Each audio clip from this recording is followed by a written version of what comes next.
Hello everyone, welcome back to my YouTube channel. It's your girl Boma and I'm back again like I never left with another video. So basically on today's video we're going to be discussing the Tier 4 visa and a lot of regrets many international students might be passing through right now or might probably be experiencing right now.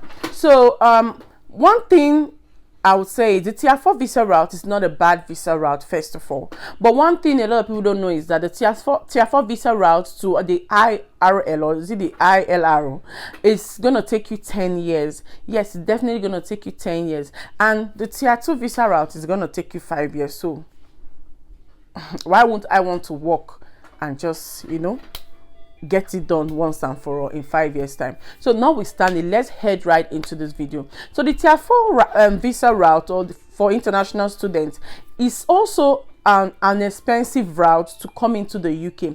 A lot of people don't know. They feel like once you pay the deposits and you come in, you're gonna work and you're gonna make that money and you're gonna pay that school fees, then you get your post-study. It doesn't work. Sometimes it's not the way we plan it. It sometimes doesn't come out the way we the way we want. The Tier 4 visa route makes you as a family person not able to save, in the sense that your spouse, who is the dependent, is the only one all of you are really going to be depending on. Then the person who is a student has only 20 hours to work. So how are you going to save? The visa is not going to encourage you to save, because sorry, you might be hearing my baby. He's just behind here while I'm doing this video and he's playing, so you might get to hear my son's voice once in a while on this video, and to me it's perfectly okay.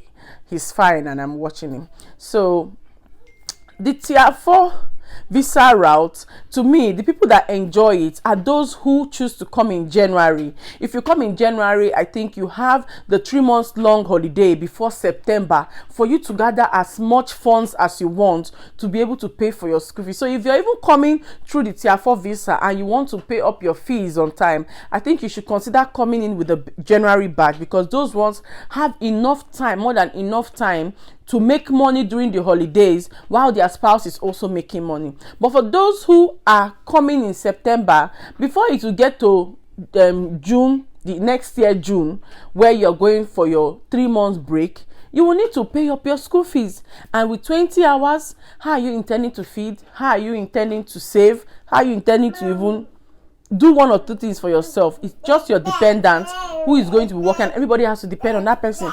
Sometimes your classes will even clash with your work with your dependent, so you have to just maneuver it. And that's, by the way, another thing about the Tier 4 visa is a lot of people, I realize, I've been seeing lots of stories online, a lot of people don't know that the Tier 4 visa is not the post-study visa, sorry.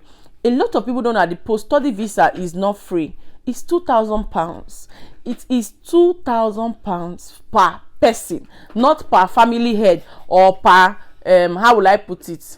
Let me say the person that is handling the family visa. I've forgotten the word. Whatever it is £2,000 per person. And when you're coming into the UK, a lot of people used to forget that there is post-study and there is post-study that they will pay for. So many people just come here, school, work, and when it gets to where you're supposed to graduate, you see a lot of people running helter-skelter, looking for money to pay for the post-study. So the post-study at the end of the day is not even free.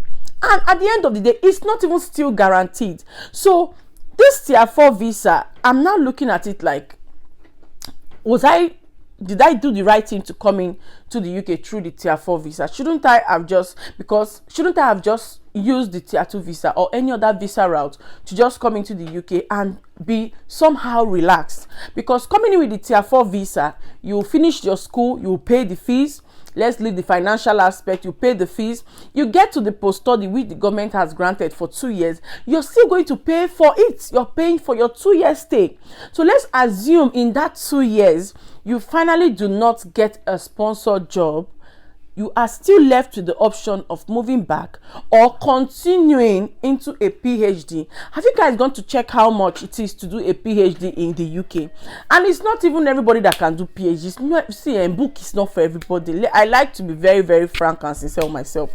Education and book is not for everybody. So at the end of the day, what is the next plan? If after the post-study you work and you don't get sponsored, what is the next plan? The next plan is to continue on the study route, which is going in for a PhD. Now, the PhD, I think, is about 3 years, which comes another 3 years post-study to complete your 10 years route. Now, let's say peradventure, you had just come in with a work visa. You will just work, come in here, work, do your 5 years, and you're kind of settled. So sometimes when I see people on the tier 2 visa, I kind of envy them, sort of. I feel like, are you sure I shouldn't have just stayed back somehow, stayed back, developed myself? I shouldn't have just stayed back, go for IT courses. I shouldn't have stayed back, done so many things that I would just apply for certain jobs in that category and come in with the tier 2 visa. This is just my own, one or two inner thoughts that have just come out to share with you guys. So I'm feeling like, why do we need to come in with the tier 4 when the tier 2 is giving everything it's supposed to give? Because at the end of the day, if you're coming here to school at the age of 30, 32, obviously many of us that even came here already had our masters back home in Nigeria, to be sincere. So you're coming here to work with the master's degree program, and you even found out that even with the master's program, you cannot really get the so desired job you want to in that field.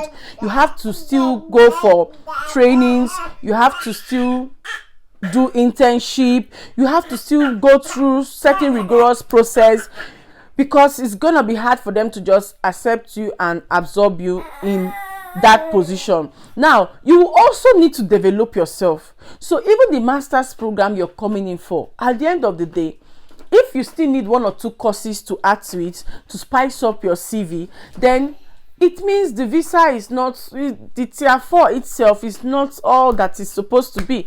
In my own opinion, it's not all that is supposed to be at the end of the day, because you graduate from school, you need to go for certain IT courses, you need to go for internship, you need to do this, you need to do certain trainings. For people like me that are in the HR field, you have to go for certain trainings. You have to write the CIPD, I think something about the CIPD exam.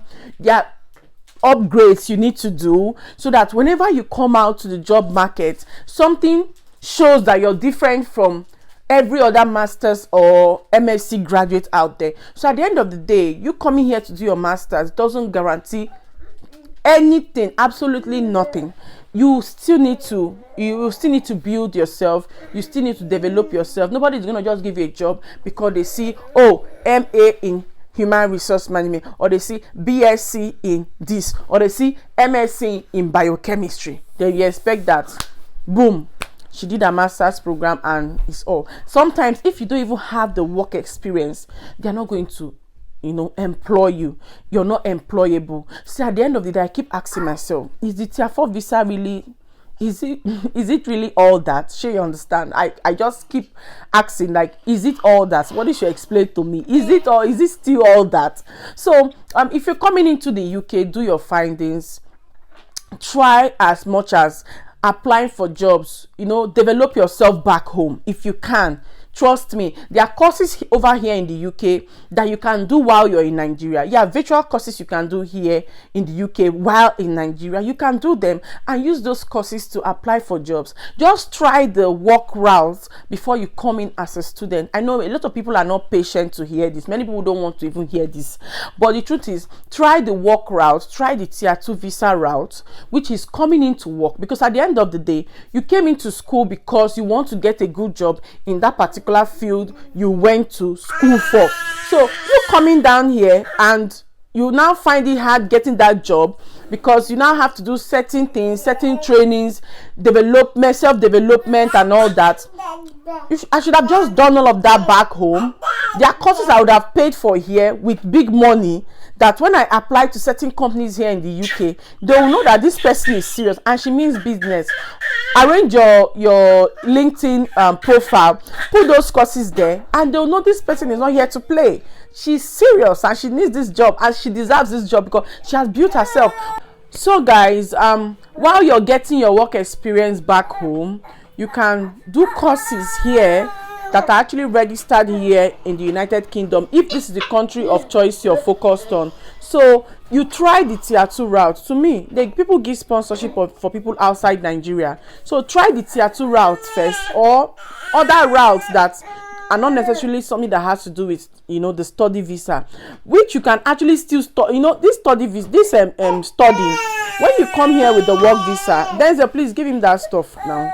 When you come here with the work visa, you can still do your masters. So why won't I want to come here with a visa that still permits me to school if I want to, and at my own will, and not under pressure of any sort because my visa is tied to the school? So that's basically it, my dear. And if you're coming here, do your findings well. There are a lot of visa routes you can use to migrate into the UK that will actually, you know, be much better and much easier for you and your family, or you and your spouse. So that will be all for this video. My baby is crying. I need to go and attend to him, and I'll see you all in my next one. I hope you all enjoyed watching. Please do have a wonderful day. If there's any other topic you want me to talk about on this platform, please feel free to drop it in the comment section. I'm here for you guys. Thank you all for watching, and do have a great day. Bye.